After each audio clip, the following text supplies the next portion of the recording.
Assalamualaikum warahmatullahi wabarakatuh. Perkenalkan, nama saya Nadiatus Solihah dengan NIM 216120111072. Di sini saya akan mempresentasikan tentang sebuah studi kasus, yaitu studi kelayakan bisnis untuk memenuhi mata kuliah studi kelayakan bisnis pada ujian tengah semester pada semester 6 ini. Di sini saya mengambil contoh dari small business saya sendiri yang kalian bisa lihat di slide, yaitu Nikisai Catering dan Bakery. Itu bisa kalian cek di Instagram @niki.sai_.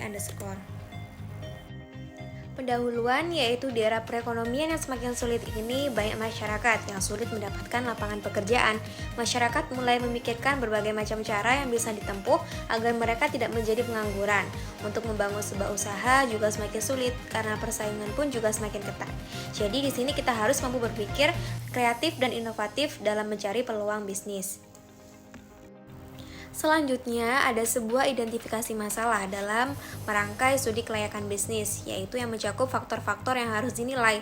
Faktor yang harus dinilai dalam menyusun studi kelayakan bisnis berkaitan dengan berbagai aspek, antara lain aspek legalitas, aspek pemasaran, aspek lingkungan, dan aspek keuangan.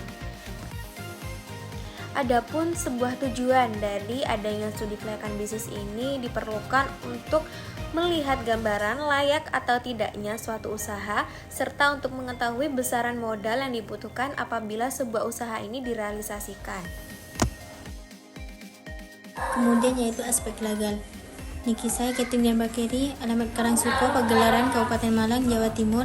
Pendirian usaha sudah memiliki surat izin usaha NPWP dengan nomor masing-masing dan usaha ini terkapasitas nasional.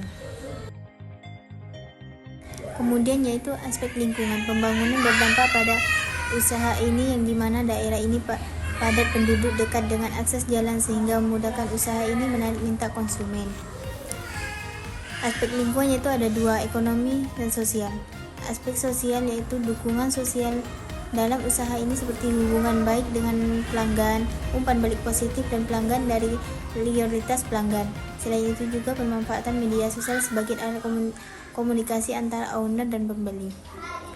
Aspek ekonomi yaitu mencakup pemahaman terhadap daya beli pelanggan, penawaran diskon dan promo, penawaran paket yang sesuai dengan anggaran serta kemampuan untuk bersaing dengan harga kompetitif di pasar.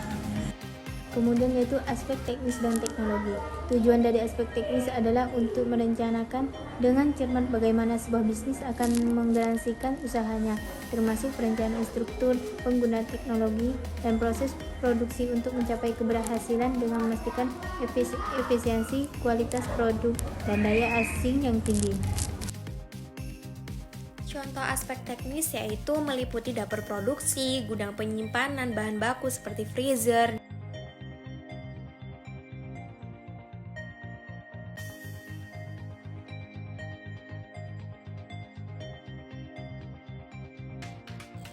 Selanjutnya ini ada activity timeline yang mana ini melingkupi kegiatan sehari-hari kita. Yang pertama kita harus membuat menu-menu yang lebih variatif seperti ada minuman coffee dan non-coffee.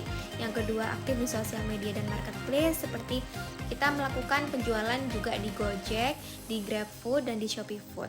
Yang ketiga kita melakukan penawaran langsung atau secara tidak langsung. Yang keempat kita open reseller. Jadi produk kita seperti yang ada seri seperti di Ramadan, ada paket hampers, itu kita open reseller.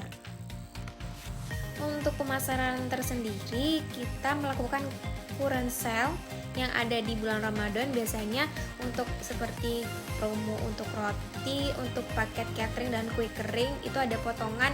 Misal minimal pembelian 100 pieces itu mendapatkan potongan 75.000 sampai 100.000. Market segmen kita juga rentan usia 18 tahun sampai 44 tahun. Ini slide contoh dari produk-produk kita seperti kue kering. Di sini ada seperti nastar, putri salju, dan paket hampers spesial Ramadan. Ini contohnya. Mungkin ini yang dapat saya sampaikan untuk memenuhi ujian tengah semester mata kuliah studi kelayakan bisnis. Semoga bermanfaat. Terima kasih. Wassalamualaikum warahmatullahi wabarakatuh.